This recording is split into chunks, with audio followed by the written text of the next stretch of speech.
In this video cast, we're going to look at the treatment of some specific viral infections, namely HIV. We're also going to look at varicella zoster, the herpes simplex virus, the CMV virus, and influenza. So if we go back to HIV, so in HIV you have to have multiple drug therapy, and that's essential because of the rapid emergence of resistant strains.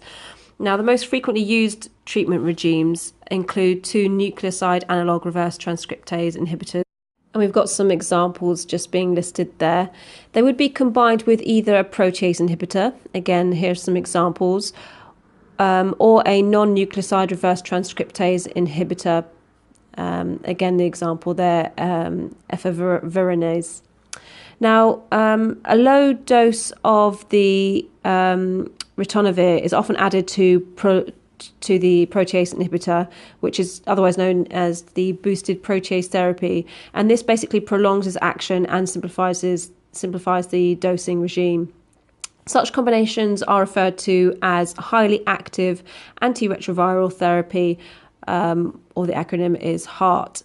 Now, this involves complex regimens and requires adherence by the individual, and therefore also careful assessment of the progress of virus suppression.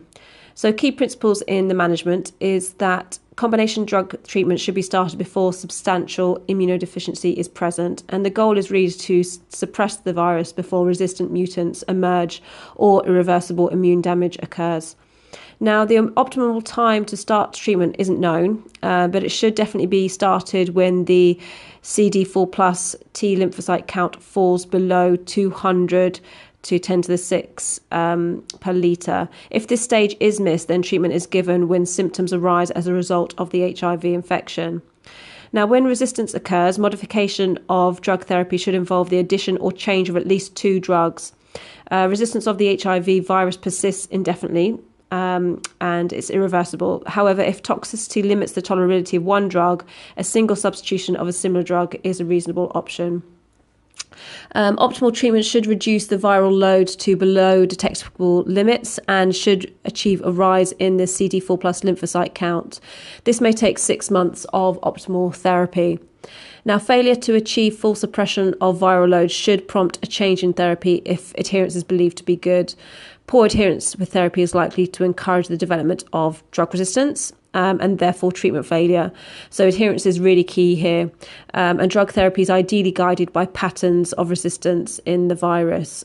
The optimal duration of treatment is also unclear, but withdrawal, even when the CD4 plus T cell count rises, is probably associated with less favourable long-term outcomes.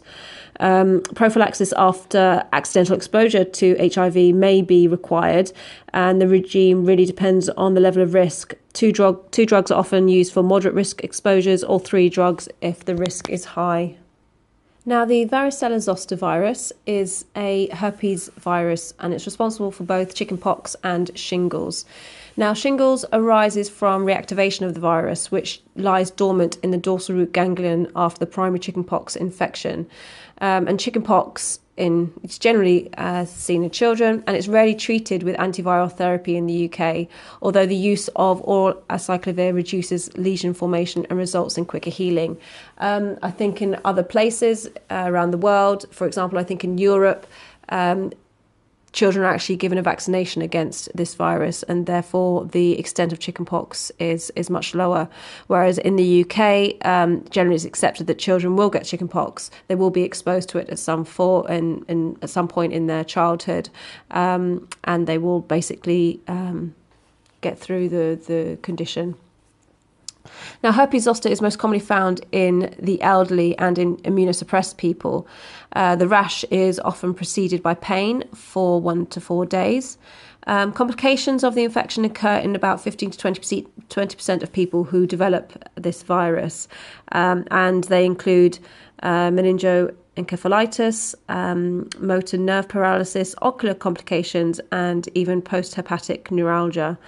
Oral antiviral drug therapy reduces pain and also accelerates healing. It must be given while the virus is still replicating, and therefore started within 72 hours of the onset of the rash.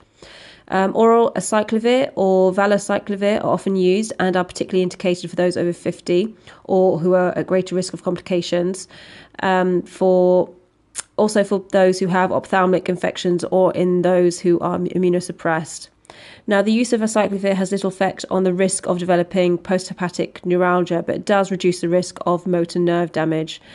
Additionally, corticosteroids such as prednisolone as an adjunctive treatment to antiviral therapy can reduce pain and produce more rapid healing of lesions, but they don't prevent the development of posthepatic neuralgia. Analgesics are often required in the early phases of zoster, and posthepatic neuralgia may require specific therapy. So the herpes simplex virus, it exists in two forms. You've got type 1, which produces either oral or genital ulceration, and type 2 produces just genital ulceration. Now, the oral herpes simplex infection, otherwise known as cold sores, will respond to early topical application of acyclovir. So you can generally get OTC creams that can be applied, and you have to tell people to put them on as soon as they start to feel a cold sore coming on. So generally when they feel a tingling sensation. Primary genital herpes produces multiple painful lesions, and it does respond to oral acyclovir or valacyclovir given for 7 to 10 days. Recurrent lesions occur from reactivation of latent viruses in the dorsal root ganglion, and they produce symptoms that are usually less severe than the primary episodes.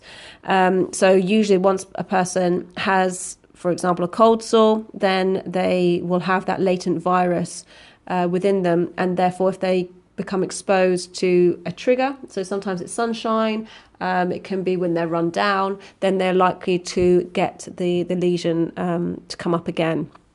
Now, after initial therapy with acyclovir or valacyclovir for up to 3 days, continuous suppressive therapy can be given to prevent further relapses. So if it is really bad, then a person can be using continuous suppressive therapy.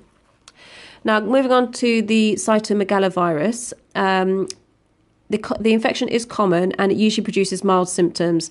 However, it can be devastating in the immunosuppressed individuals.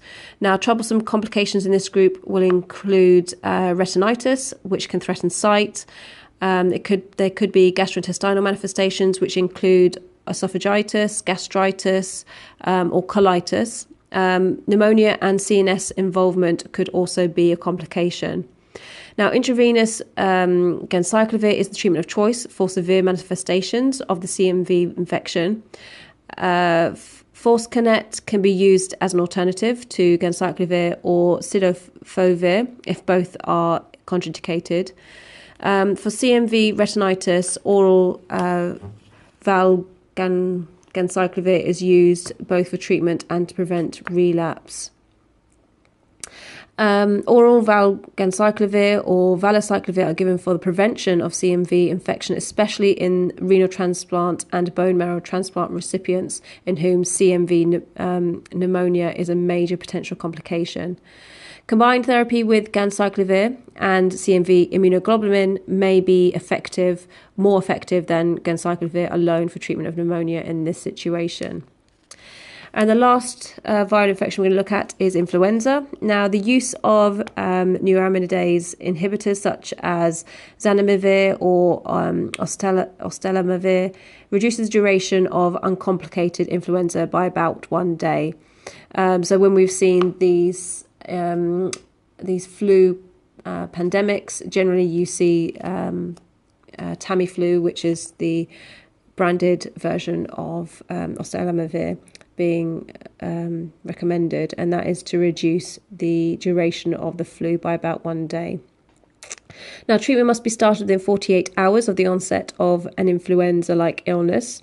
People who are at greater risk of complications of influenza include those with chronic respiratory disease, significant vascular disease, chronic renal disease, diabetes, or those who are immunocompromised, which is why when you see the flu vaccinations being promoted on an annual basis, you have target groups, and within those target groups are those particular people who are at risk of getting complications from influenza. However, there is little evidence that these drugs, so the neuraminidase inhibitors, will prevent the complications of influenza. They are effective for prevention of influenza during an epidemic. So that's why they were given during the epidemics that were actually experienced within the UK, and they do reduce the likelihood of developing the illness by 70 to 90%. They should be considered for high-risk individuals who have not been vaccinated and who can be treated within 48 hours of contact with someone who has an influenza-like illness. So they can be used as a prophylactic as well. Such prophylaxis is not a substitute for an effective vaccination campaign. So basically, the flu campaigns are over and above the best strategy to ensure people do not have complications from their influenza vaccine.